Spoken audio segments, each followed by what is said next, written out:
A paz do Senhor, seja bem-vindo a mais uma aula aqui do EBD em Foco. Eu me chamo Herberson, vou ministrar agora a lição número 13, que tem como título A Verdadeira Identidade do Cristão.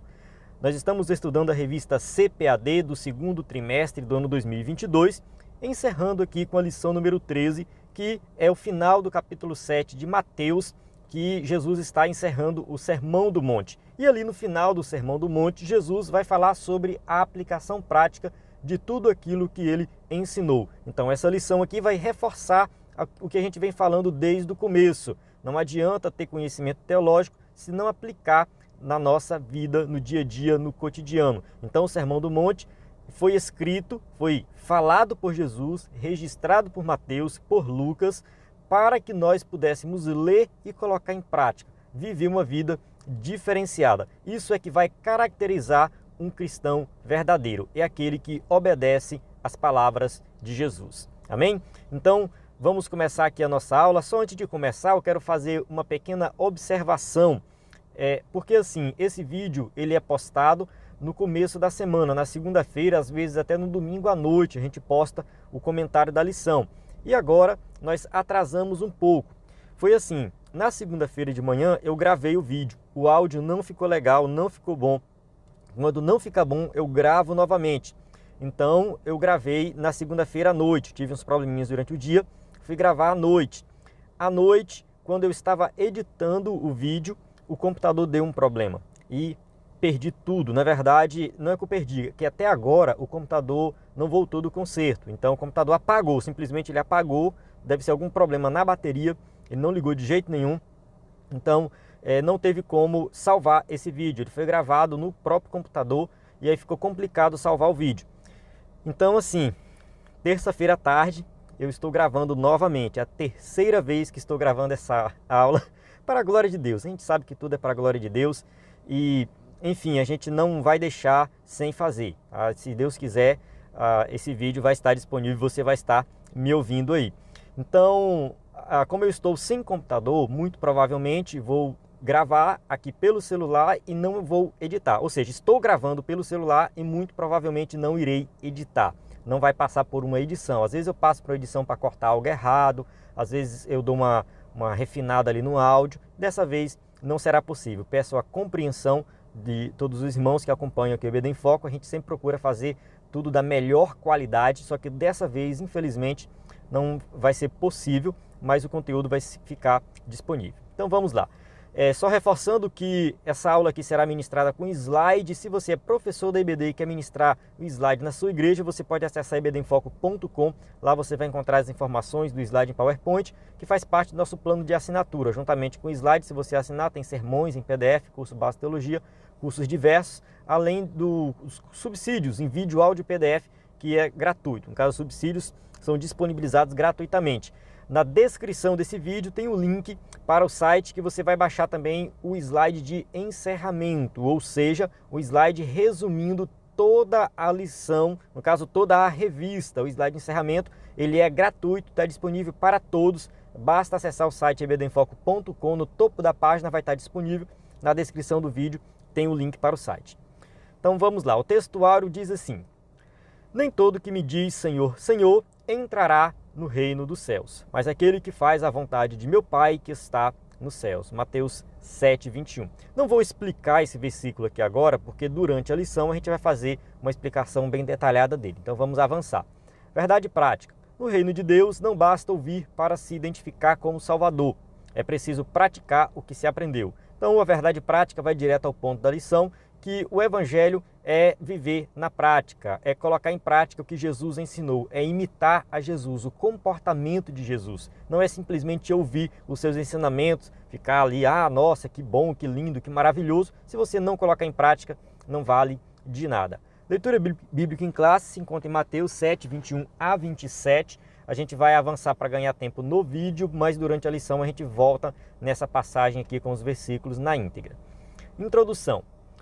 Chegamos à última lição a respeito do Sermão do Monte. Em sua mensagem conclusiva, Nosso Senhor mostra aos discípulos que eles devem fazer a diferença no mundo. Então Jesus vai encerrar o Sermão do Monte, deixando bem claro que temos que aplicar porque somente assim vamos fazer a diferença. Nesta lição veremos que essa diferença não pode ser só de palavras, mas principalmente no modo de viver.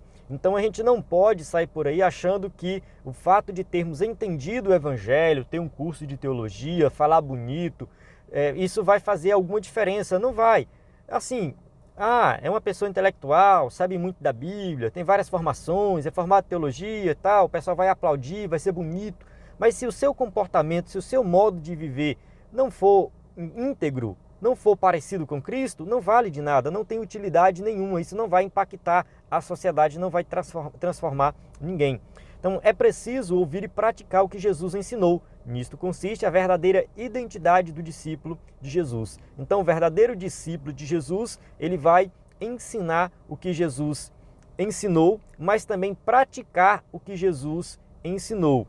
Então assim, nós temos que pregar o Evangelho, ensinar tudo mais, mas nós temos que viver isso na prática. Se as pessoas não observarem nós vivendo isso na prática, elas não vão ser impactadas com a nossa mensagem. Nós não vamos fazer nenhuma diferença no mundo.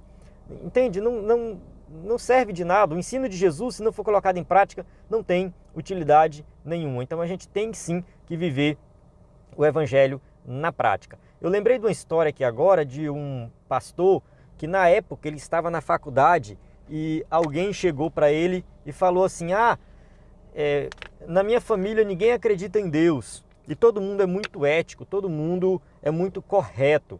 Então eu acho que não tem essa de ser crente, de aceitar Jesus, de crer em Jesus para assim ter uma vida diferenciada.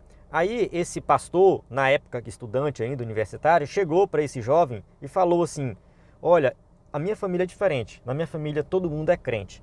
E eu te convido para passar uma semana comigo, uma semana andando comigo, com minha família, aí você compara e vê se tem alguma diferença ou não.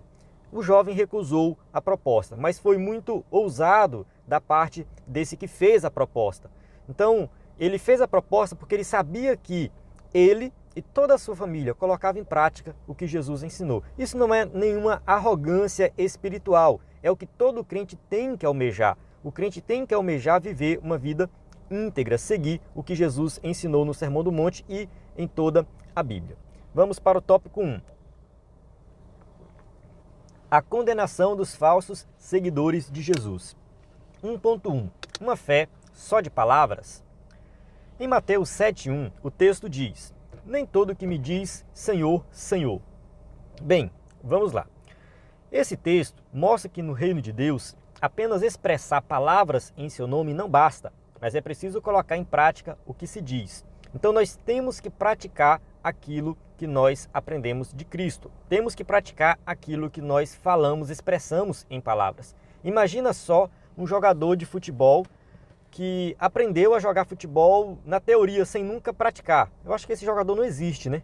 Se a gente for parar para pensar, não existe. Quem é que vai aprender a jogar futebol e ser um grande jogador de futebol só na teoria? Só assistindo vídeo, lendo livros, vendo os ensinamentos do futebol, sem ir para a prática, sem treinar de fato. Isso não existe. Isso vale para todas as áreas.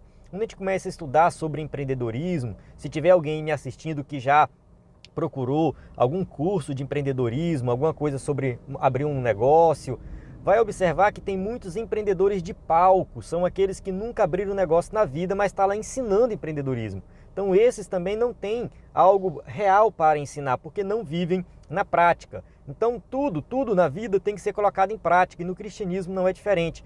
O que Jesus ensinou tem que ser colocado em prática. Por isso o apóstolo Paulo escreve que o reino de Deus não consiste só em palavras, mas principalmente em virtude. Está bem aqui em 1 Coríntios 4:20, porque o reino de Deus não consiste em palavras, mas em virtude, ou seja, em algo prático. João também vai nesse sentido, ele fala assim, 1 João 3:18, meus filhinhos, não amemos de palavra nem de língua, mas por obra e em verdade. Então o amor verdadeiro tem que ser por obra, ou seja, tem que ser na prática. É claro que o Senhor Jesus não rejeita a confissão verbal e sincera quando esta resulta de um coração transformado. Romanos 10, 9 e 10 vai deixar bem claro que nós temos que confessar com a nossa boca, crer no coração e confessar com a nossa boca. Então tem que ter uma confissão, algo realmente que vem do coração, mas tem que ser algo verdadeiro, genuíno. Tá? No caso, para que essa confissão seja autenticamente cristã, tem que ser genuína e sincera, provada pelas verdadeiras ações submetidas ao senhorio do nosso Salvador. Então, as nossas ações têm que ser ações baseadas no que Jesus ensinou e, através do que ele ensinou, nossa vida é transformada e nós colocamos em prática. Então, é um conjunto. Tem a confissão, tem a fé, tem algo místico dentro do cristianismo? Sim, tem algo místico. A gente acredita numa transformação do interior promovida pelo Espírito Santo, algo que vem do coração, quebrantamento, choro, emoção. Tudo isso pode ser envolvido num ato da conversão. No entanto, isso tem que resultar em ações práticas cotidianas transformadas. Tópico 1.2. Os milagres não transformam o caráter. Então vamos lá, falar de milagre aqui. O versículo 22 do capítulo 7 revela a justificativa dos impenitentes a respeito dos milagres que fizeram em nome de Jesus. Vamos ler o versículo. Muitos me dirão naquele dia: Senhor, Senhor, não profetizamos nós em teu nome? E em teu nome não expulsamos demônios? E em teu nome não fizemos muitas maravilhas? Olha só o que essas pessoas vão chegar e falar diante de Jesus. Temos que fazer algumas observações aqui. Primeiro, Jesus não está aqui negando que é importante os milagres. Não está negando isso. Jesus não está falando aqui de um cessacionismo. Olha, milagre não importa, falar em línguas não importa, expulsar demônio não importa, profetizar não importa. Não é isso. Isso é importante e tem que ter. Tem que ter. Agora, a gente não pode levar isso em consideração como algo que define alguém que é salvo, que é crente de verdade. E quando eu vou fazer uma análise da minha vida, eu tenho que fazer a mesma coisa. Eu tenho que olhar para a minha vida e ver assim, eu sou usado por Deus com profecia. Então, por esse motivo, eu sou um crente verdadeiro. Não, eu tenho que obedecer o Evangelho. Eu tenho que ter uma vida diferenciada. Não é o fato de Deus me usar em milagres que vai ali fazer com que eu seja um salvo de verdade, vai garantir a minha salvação. Então a gente tem que ter muito cuidado nesse sentido. Outra coisa aqui é que o texto não está falando da fonte do milagre. O texto está dizendo assim: nós em teu nome. Ou seja, foi no nome de Jesus que essas pessoas realizaram esses milagres. Tá? Então foi no nome de Jesus. Agora, assim, alguns podem conjecturar que os milagres aqui não foram realizados por Jesus. O escritor da revista, pastor Ziel Gomes, no livro de apoio, ele chega a falar ali, fazer uma análise sobre isso, que muitas vezes esses milagres são fontes demoníacas, forças ocultas e tudo mais, ou quem sabe até mesmo do próprio homem. Mas eu acho que o texto aqui não está focado nisso. Então não é importante você ficar procurando a fonte do milagre. Quem realizou aquele, a pessoa realizou o milagre. Será que é de Deus? Será que é do diabo? Será que é isso? Será que é aquilo? Esquece isso. Quem recebeu o milagre, dá glória a Deus, aleluia, fui curado, fui renovado, enfim, está lá. E quem realizou o milagre tem que observar que aquilo não é garantia. Realizou entre aspas, né? Porque o poder não é da pessoa. Que aquilo não é garantia de salvação. Que ela tem que obedecer o Evangelho. Então a gente tem que olhar nesse sentido os dois lados. Infelizmente, muitos pensam que realizar grandes milagres ou desenvolver grandes ministérios em nome de Cristo é a prova de fazer a vontade de Deus. Então, não significa que você é um crente fiel só porque realiza milagres. Nosso Senhor, quando do seu ministério terreno, nunca se impressionou com as lisonjas humanas. A Bíblia rechaça a falsa piedade. Então Jesus, algumas vezes ele foi elogiado, ele não levou isso em consideração, não faz sentido isso. E Tiago, aqui na sua carta, ele vai falar sobre a questão da fé e das obras. No caso, uma fé verdadeira, ela vai produzir boas obras. Tiago 2, 18 a 20 diz assim: mas dirá alguém, tu tens a fé e eu tenho as obras. Mostra-me a tua fé sem as tuas obras e eu te mostrarei a minha fé pelas minhas obras. Tu crês que há um só Deus? Fazes bem. Também os demônios creem e estremecem. Mas, ó homem vão, queres tu saber que a fé sem obras é morta? Então aqui Tiago vai falar dessa questão de fé e obras. Ele não está dizendo que você não tem que ter fé, só tem que ter obras. Não é isso que Tiago está dizendo. Ele está dizendo que a fé verdadeira resulta em boas obras. Então a fé tem que ser algo prático.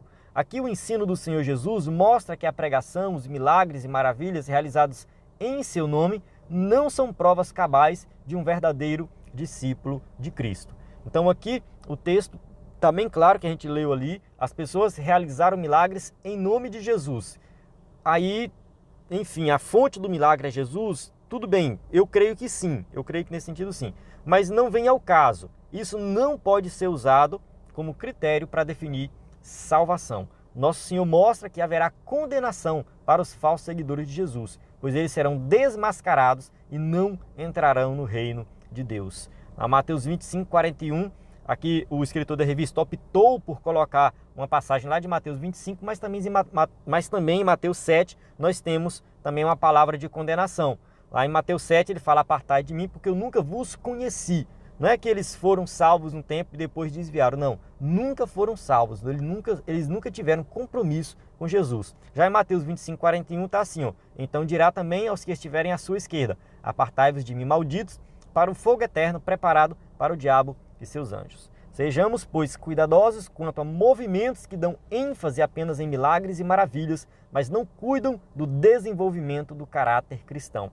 Então a gente tem que observar que tem muitos movimentos religiosos, cristãos, evangélicos, que arrebatam as multidões, muita gente realmente ali, só que a ênfase é no milagre, é na cura, a ênfase é no dízimo, muitas vezes, o principal objetivo é ganhar dinheiro. Infelizmente isso tem acontecido. Então a gente não pode ir por esse caminho, achar que o fato do movimento ter muitos milagres significa que é o movimento de Deus. Tópico 1.3. Fazendo a vontade do Pai.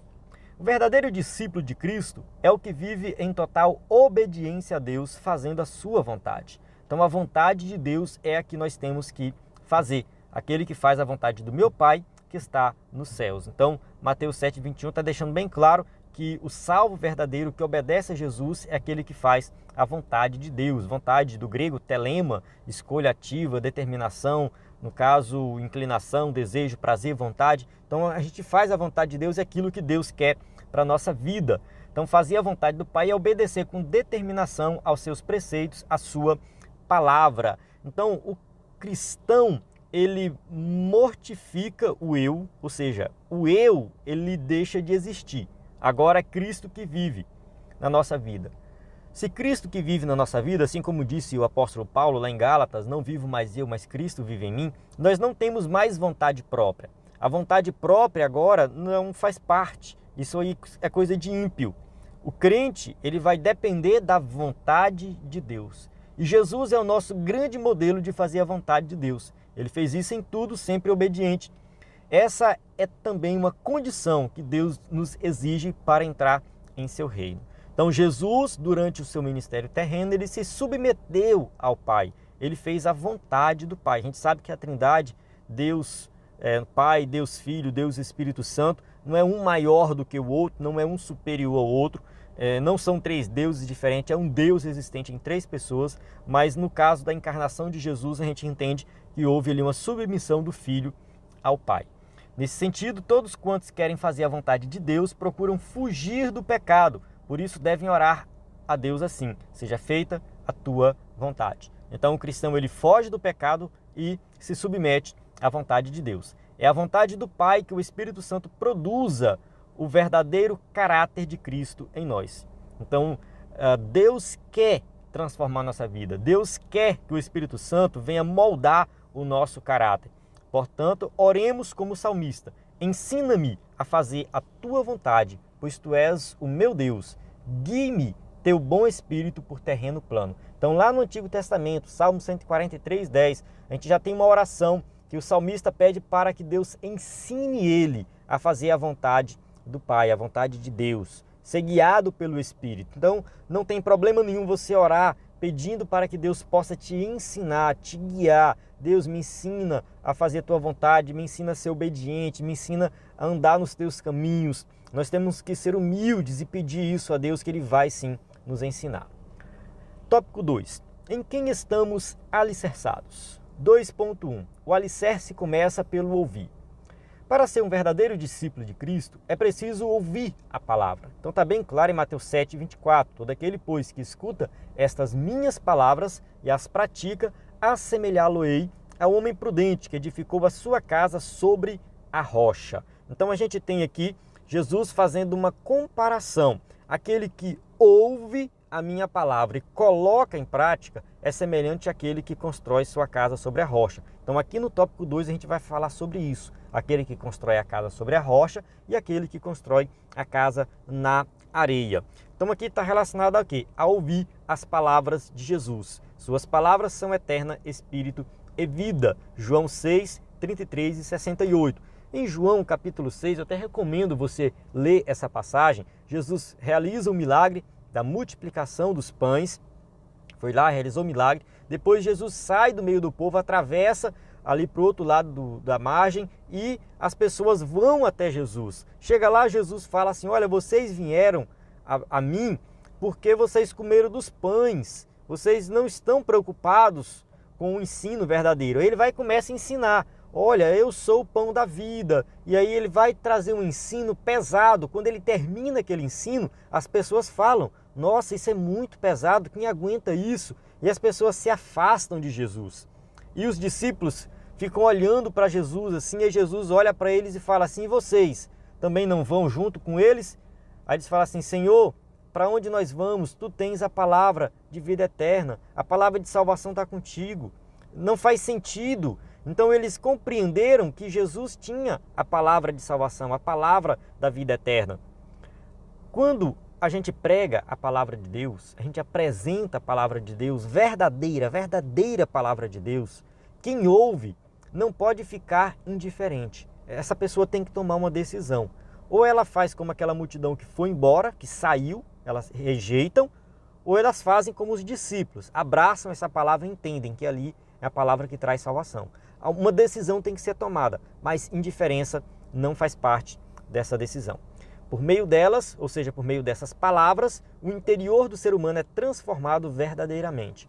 Então a transformação no coração vem através da pregação da palavra. Então a pessoa ouve a palavra, o Espírito Santo trabalha no coração e ela assume aquela palavra como verdadeira e coloca a palavra em prática. Então é muito importante nós entendermos que o que transforma o coração do ser humano é a palavra de Deus.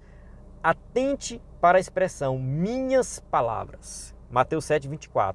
No grego, usado aí, no caso, a declinação no genitivo.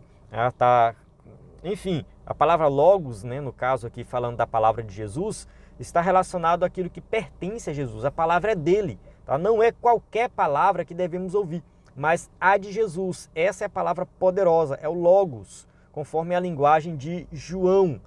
No caso aqui, quando a gente vai para João 1:1, tá assim, no princípio era o verbo, e o verbo estava com Deus, e o verbo era Deus. Usando aqui logos, a revelação de Deus, a palavra de Deus, no caso a palavra de Deus encarnada. Jesus Cristo é a palavra encarnada, a encarnação do próprio Deus.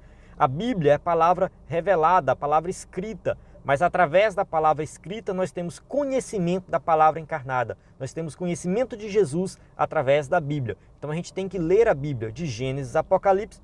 A Bíblia fala de Jesus. Então ler a Bíblia, qualquer passagem, nós estamos estudando as palavras de Jesus. É claro que tem que ser estudado dentro do seu contexto, levando em consideração o estilo literário do autor e tudo mais, fazendo as aplicações corretas. Mas é a palavra de Deus para a nossa vida. Assim, os que querem construir a sua casa espiritual precisam começar a ouvir o que o grande engenheiro da eternidade disse. Ele é o alicerce de nossa edificação espiritual. Então, o grande engenheiro da eternidade é o próprio Cristo. Temos que firmar nossa construção, nossa vida espiritual nela. No caso, nele, né? Na palavra, nela que eu faço referência aqui à palavra, mas nele com referência a Jesus. Só peço perdão aí para tiver ficado confuso. São essas coisas que eu corto na edição, né? Às vezes eu erro, volto, falo de novo, mas como não vai ter edição, eu vou consertando por aqui. Mas ficou claro, né? Deu para entender que aqui o escritor da revista, ele deixa bem claro que a gente tem que alicerçar, né, no caso, em Cristo, a nossa vida espiritual. E, consequentemente, na sua palavra, né? Colocar em prática a sua palavra. Tópico 2.2. A importância do bom alicerce. Os que lidam com a construção civil sabem o quanto é importante a construção dos alicerces. Então a base, ela forma ali, ela consome uma boa parte do orçamento. Uma boa parte mesmo. Eu não entendo de construção civil, mas eu já ouvi dizer que a base entra muito concreto, muito ferro, para que toda a construção que vem por cima seja ali sustentada. Então, quando se ergue um edifício com os alicerces mal estruturados, a ruína é certa. De início, todo investimento pesado deve ser nas bases. Então, a base vai receber muito investimento para que possa ali ter um grande prédio naquela área. Por isso, pedagogicamente, ao concluir o Sermão do Monte, Jesus toma as figuras dos dois construtores e dois alicerces. Um prudente, que edifica na rocha, outro insensato, que edifica na areia. Então, a gente observa o seguinte: Jesus vai fazer uma comparação. Essa comparação é aquele que ouve a palavra e coloca em prática, é aquele que ouve a palavra e não coloca em prática. Então, ele vai usar aqui o exemplo de alguém que constrói uma casa na rocha e o outro que constrói a casa na areia. Jesus, ele é chamado de carpinteiro. Alguns estudiosos do grego dizem que a palavra traduzida como carpinteiro poderia ser traduzida também como pedreiro, porque o carpinteiro na época ele também era pedreiro. A construção de uma casa muitas vezes envolvia coisas de madeira, algumas casas também poderiam ser feitas de madeira, enfim. Então a gente tem aí Jesus como um carpinteiro e também como um pedreiro. Talvez seja por isso que ele deu exemplo aqui da construção de uma casa. Vamos lá, continuando. As duas palavras gregas, ambos substantivos femininos, que aparecem no texto como Petra e Amnos. Petra significa penhasco, cordilheira de pedra, rocha projetada, solo rochoso. Grande pedra traz o aspecto metafórico de firmeza e fortaleza. Amnos significa areia, terra arenosa, areia movediça, que metaforicamente quer dizer fraco, sem estabilidade. Então aquele que construiu a casa na areia é uma casa fraca, uma casa que não tem estabilidade. Talvez a pessoa até construiu a casa num local ali que estava seco, que não tinha água, mas na região da Judéia, lá em Israel antigo, e hoje também, não somente em Israel, mas em vários lugares do mundo, quando chega no período de seca, o rio seca, né? O rio fica só aquele filete de água, às vezes não fica nada. Mas quando vem o período da chuva, a água sobe. Então, se tiver uma casa por perto que foi construída ali, ela vai ser levada, tá? Vai ser levada. Então, o imprudente, o insensato vai construir a casa na areia, a casa nessa região que depois o rio vai passar por lá. Então, logo, quem constrói seus alicerces na rocha está firme e estabilizado. Mas quem constrói sobre a areia está fragilizado e instável, algo que não tem sustentabilidade, ou seja, não consegue se sustentar. Quem edifica na rocha está firmado para suportar os reveses da vida. Ainda que os ventos enfurecidos soprem, vindo de todas as direções, nada abalará a fé. Aqui a gente lembra até de algumas situações em que a pessoa está lá, crente e tal, todo mundo, né? Nosso irmão ali, fulano é uma bênção. De repente o irmão está desviado e briga com a esposa. Eu estou dando o exemplo de um homem, mas poderia ser uma mulher também, tá? Uma mulher que também, enfim. E aí de repente já está no bar bebendo, já está, enfim, já está vivendo um mundão. Aí muita gente fica assim, nossa, como pode, né? Alguém que tinha tanto conhecimento bíblico, citava vários versículos de cabeça. A gente pensa que o conhecimento teórico, ele é alguma evidência de uma verdadeira fé. E não é. Não é. Eu gosto muito do conhecimento teórico. Eu, particularmente, gosto muito de ler, gosto muito de estudar. Eu compro muitos livros, gasto muito dinheiro com livro. Enfim, eu sou fã do conhecimento teórico. Mas eu sou consciente de que se eu não colocar em prática, não vale de nada. Não é que não vale de nada. Tem seu valor, mas não vale para afirmar a minha vida espiritual em Cristo Jesus. Não tem valor espiritual, vamos colocar assim, no sentido de que o fato de eu ter um conhecimento teórico garante minha salvação. Não garante. O conhecimento teórico ele tem que gerar na minha vida, no meu coração, na minha mente, uma transformação, um compromisso com Cristo. Eu tenho que colocar em prática. Então aquele irmão que tem muito conhecimento da Bíblia e que desviou, que hoje está no mundão, talvez ele nunca foi convertido. Talvez ele nunca teve compromisso. talvez ali no oculto, que a gente não estava vendo, ele vivia no pecado, ele vivia na mentira, enfim, ele já vivia fazendo várias coisas erradas e nunca obedeceu a Cristo de verdade. Tinha conhecimento teórico, tinha uma capa, tinha uma aparência, mas quando produz o fruto, que a gente já falou disso em aulas anteriores, quando produz o fruto, que chega na época de produzir o fruto, aí fica evidente que nunca foi salvo. Então a gente tem que firmar a nossa casa espiritual na rocha. O que isso significa? Colocar em prática tudo o que aprendemos da palavra de Deus. É viver na prática uma vida transformada. Todavia, para a casa edificada na areia, que expressa indecisão, dúvida, negação, a queda é certa. Sigamos o conselho de Paulo. Veja cada um como edifica sobre ele, no caso o fundamento que é Cristo. 1 Coríntios 3,10. Eu tenho que construir o meu fundamento em Cristo Jesus. Eu tenho que colocar em prática, porque se eu não viver na prática o evangelho, qualquer coisinha vai me derrubar. Tópico 2.3. A relevância do praticar. Escutar e praticar as palavras de Cristo são as provas de que o discípulo está pronto para viver em plena obediência a Deus. Então aqui nós estamos falando de obediência. Então a obediência é a marca do cristão. A gente está falando de identidade do cristão, a verdadeira identidade do cristão é a obediência aos ensinos de Cristo.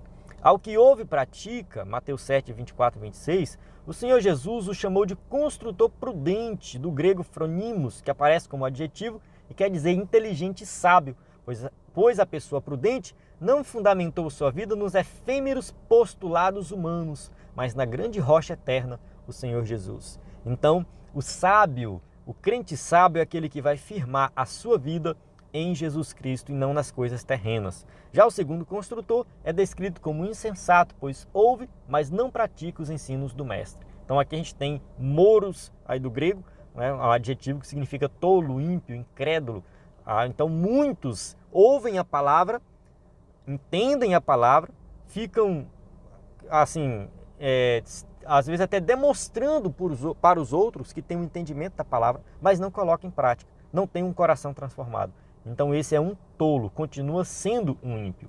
Assim percebemos dois tipos de pessoas nesta seção bíblica em estudo, o prudente e o insensato. O prudente procura agir corretamente de acordo com o que ouviu. O insensato ouve, mas despreza o ensino de Cristo, não o põe em prática. Então, se não colocou em prática, é um insensato, não se converteu, continua tendo a vida no pecado, pode estar na igreja, pode estar glorificando, pode estar realizando milagres, como a gente já viu aqui anteriormente, no tópico anterior. Pode estar realizando milagres, fazendo cair fogo do céu, mas se não obedece, se não pratica, não é salvo. Com que tipo de pessoa do Sermão do Monte você mais se identifica? Sobre qual fundamento você tem edificado? Na rocha ou na areia? Algumas perguntinhas para nós refletirmos. Tópico 3. Jesus, nossa verdadeira identidade. 3.1. Jesus, nosso maior pregador. Muitos filósofos, cientistas e pessoas esotéricas gostam do pregador do Sermão do Monte. Os não religiosos veem Jesus como um ser iluminado, um grande mestre que não prega dogmas, não exige moralismos dos seres humanos, mas apenas ensina o amor, as boas virtudes e a moral. É muito lindo, né? A gente pega pessoas por aí que publicam livros e ensinam e falam de Jesus. Nossa, Jesus foi um grande mestre da moral, Jesus foi um grande psicólogo, Jesus foi um grande filósofo, um grande professor. Enfim, muitas pessoas pela sociedade amam a Jesus, amam entre aspas, né? Os ensinamentos de Jesus. Mas o que eles fazem? Eles eliminam da vida de Jesus, que está registrado nos evangelhos, os milagres, as coisas sobrenaturais. Eles dizem que isso aí foi interpretação dos apóstolos depois, invenção da igreja primitiva. Eles colocam assim, no final das contas. E aí eles usam esse argumento, né? Para eles, esse seria o Jesus de Nazaré original, o verdadeiro Jesus. É aquele que trouxe esse ensino de amor e tudo mais. Enfim, vamos completar o texto aqui, ó. Apesar de belíssimas as mensagens de Jesus ensinadas no Sermão do Monte, não podemos isolá-la de todo o Novo Testamento. Então não faz o menor sentido eu pegar o Sermão do Monte, falar, nossa, isso aqui é muito belo, muito lindo e maravilhoso, e isolar do restante. Não, Isso faz parte de um contexto maior. Então, o Sermão do Monte que a gente estudou aqui em Mateus faz parte do Evangelho de Mateus, que faz parte dos 4 evangelhos, que faz parte do Novo Testamento, que faz parte da Bíblia. Então, tem que ser analisado nesse contexto maior. Os evangelhos apresentam o Senhor Jesus como um pregador que chama pecadores ao arrependimento e para nascer de novo, a fim de entrar no reino, no seu reino. Então, quando a gente analisa o ensino de Jesus, a gente tem que tomar uma decisão. Ou a gente aceita tudo, ou a gente rejeita tudo. Quando a gente vai estudar os evangelhos.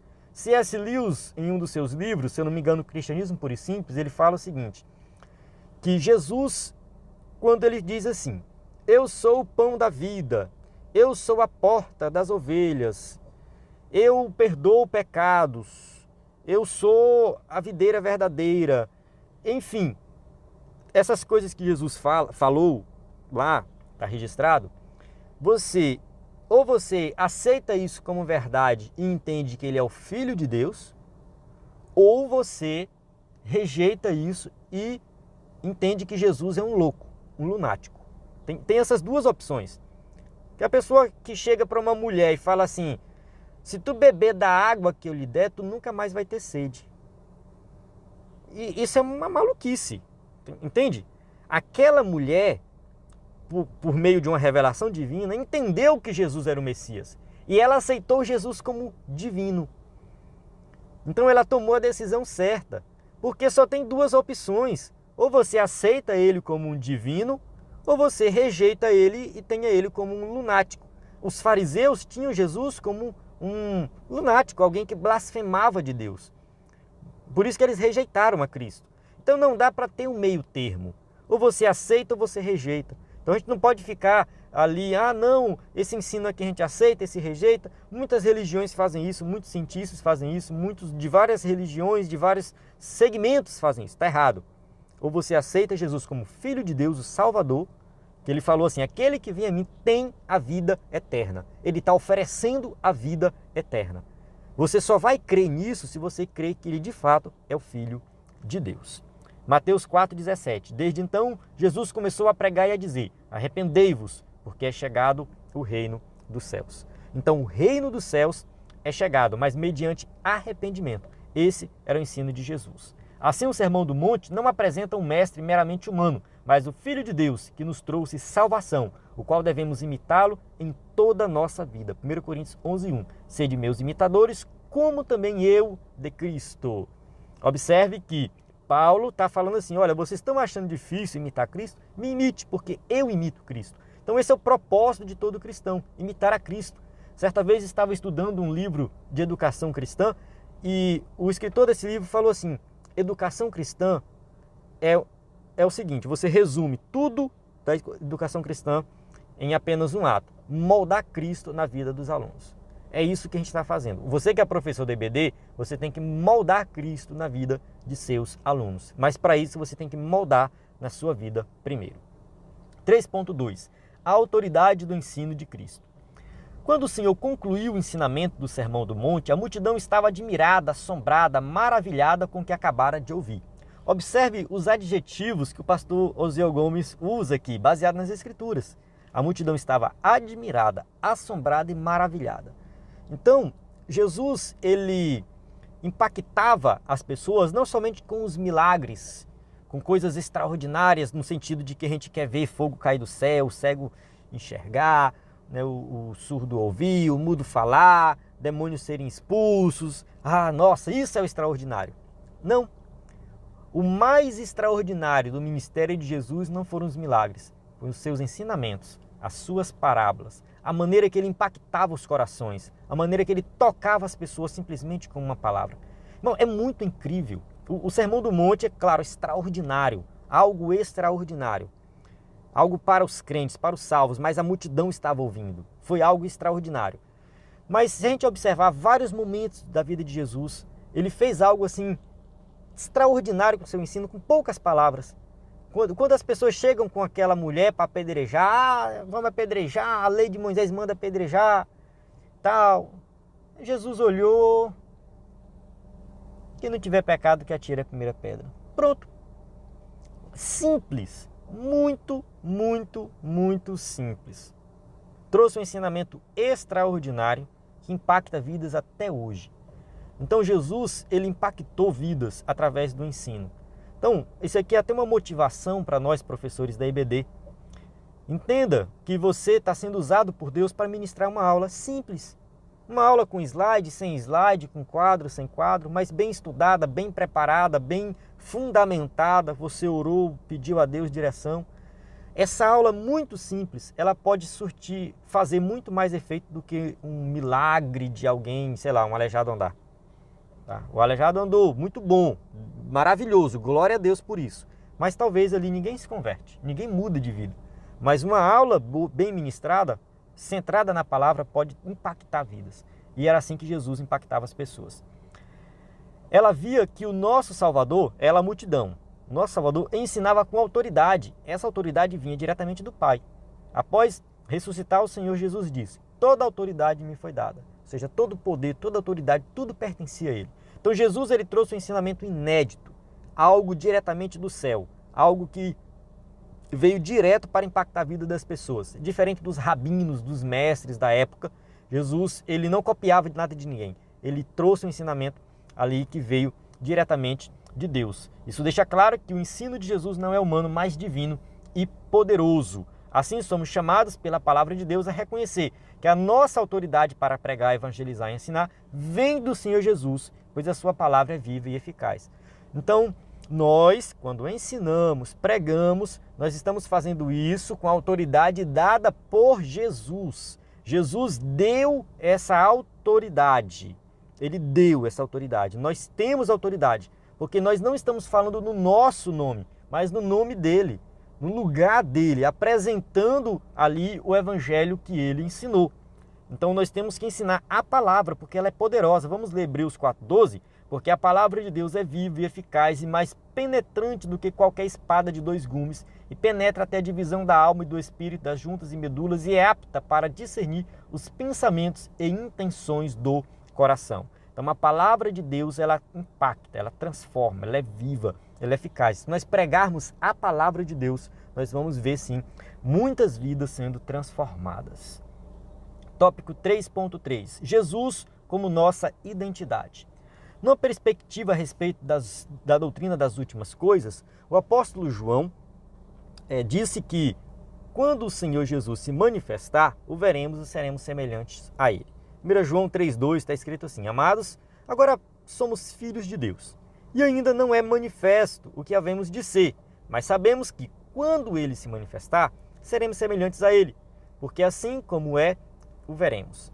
Então, nós seremos transformados, mudados e seremos semelhantes a Cristo. No entanto, entretanto, para chegarmos lá, é preciso andar como filhos de Deus agora, desenvolvendo as beatitudes ensinadas por Jesus, sendo sal e luz neste mundo, priorizando a justiça de Deus, vivendo o amor de Cristo, orando, jejuando, ofertando de maneira sincera.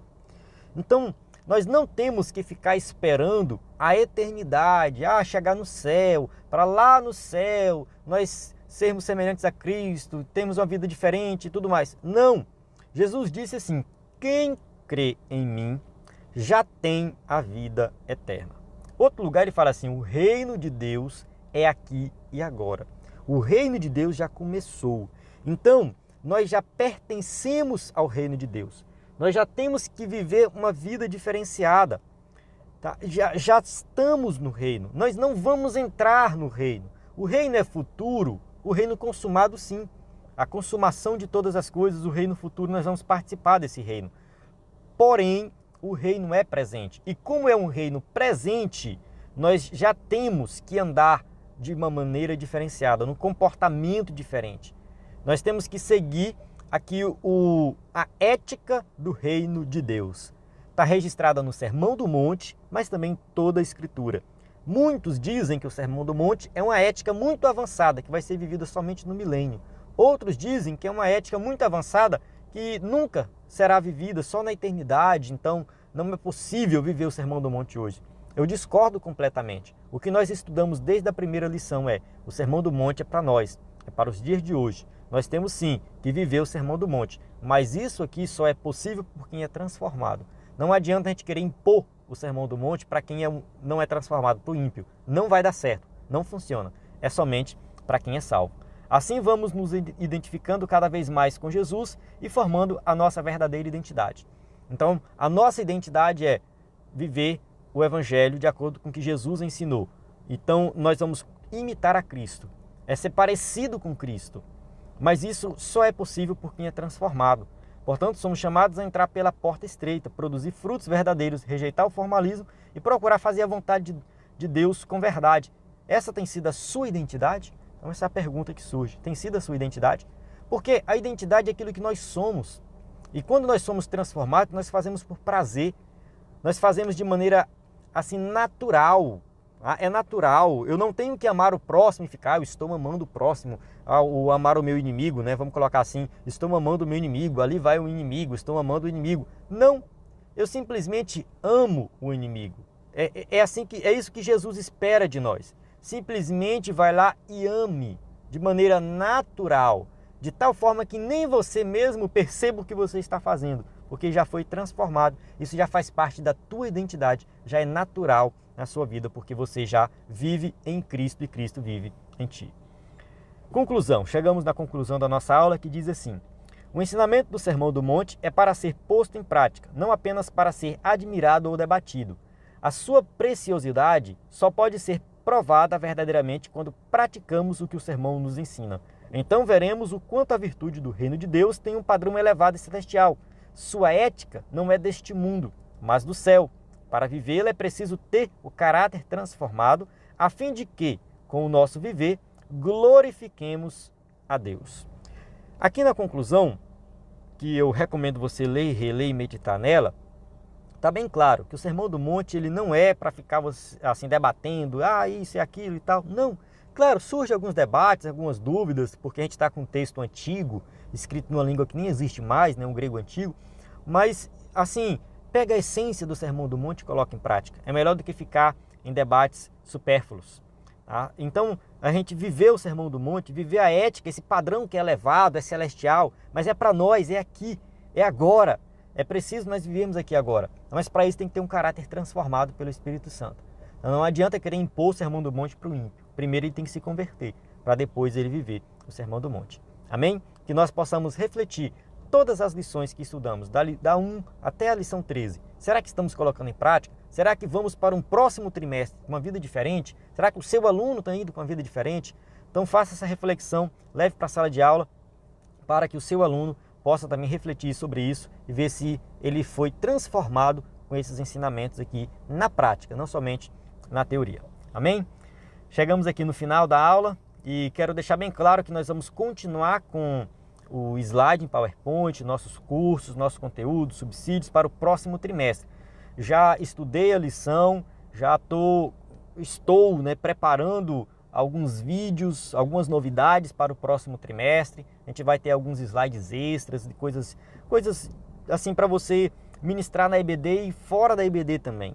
Tá? O EBD em Foco tem esse propósito de ajudar os pastores, principalmente, que ministram sempre, os dirigentes de congregação, que estão em outros momentos de culto, ministrando em culto de ensino, precisando de algo para algum suporte nesse sentido, a gente vai fornecer. Então o EBD em Foco continua melhorando cada vez mais e nós contamos com sua participação para o próximo trimestre. Qualquer dúvida em relação à assinatura para adquirir os slides, é só entrar em contato conosco. Vou encerrar aqui e peço perdão aos irmãos que acompanharam até o final, tá me ouvindo aqui ainda. Se houve alguma falha na aula, tem muito que melhorar ainda. E como não tem edição, eu tive que emendar direto aqui consertando os errinhos, que a gente vai errando aqui nas palavras e vai consertando, mas eu creio que ficou claro a lição, 3 vezes sendo gravada essa lição. Acho que eu nunca gravei tantas vezes a lição, no máximo 2, agora 3 vezes, mas a gente procura fazer o melhor para a glória de Deus. E assim, muito obrigado por tudo, conto com sua participação, deixe seu comentário. A paz do Senhor, até a próxima aula.